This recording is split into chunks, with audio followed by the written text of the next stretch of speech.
There are plants that comfort us gently, and then there are plants that ask something of us first. Nettle is not soft in its introduction. It stings, a sudden electric reminder that not all medicine arrives as ease.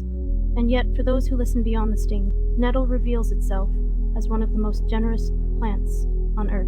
Long before written language, nettle grew alongside human footsteps, in disturbed soils, near dwellings, at the edges of pathways, as if it chose to live where we live. Ancient peoples did not avoid nettle. They worked with it, they ate it, they wore it, they healed with it. In the old world, nettle was more than a plant. It was a material.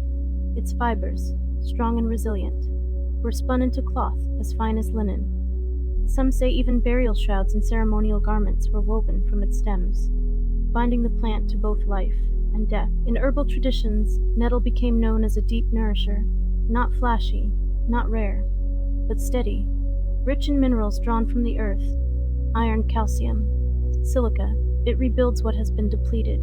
Where the body is tired, nettle strengthens. Where the blood is thin, nettle restores.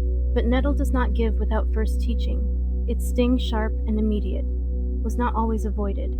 In certain traditions, it was seen as a way to awaken what had grown quiet, to stir warmth where there was cold, pain as activation, discomfort as doorway. And yet, this fierce defense is easily surrendered to alchemy.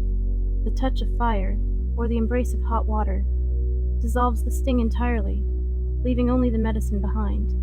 In folklore, nettle became a symbol of protection. To gather it required intention, presence, respect. You could not take from nettle absent-mindedly, and so it stood, not as a barrier, but as a guardian, teaching boundaries in a world that often forgets them. There is a quiet paradox in nettle, that the same plant that stings the skin can soothe inflammation deep within, that what feels harsh at first touch can become nourishment over time. To understand nettle is to understand a different kind of care, not the kind that avoids discomfort, but the kind that transforms it. Because sometimes, the plants that protect themselves most fiercely are the ones that have the most to give.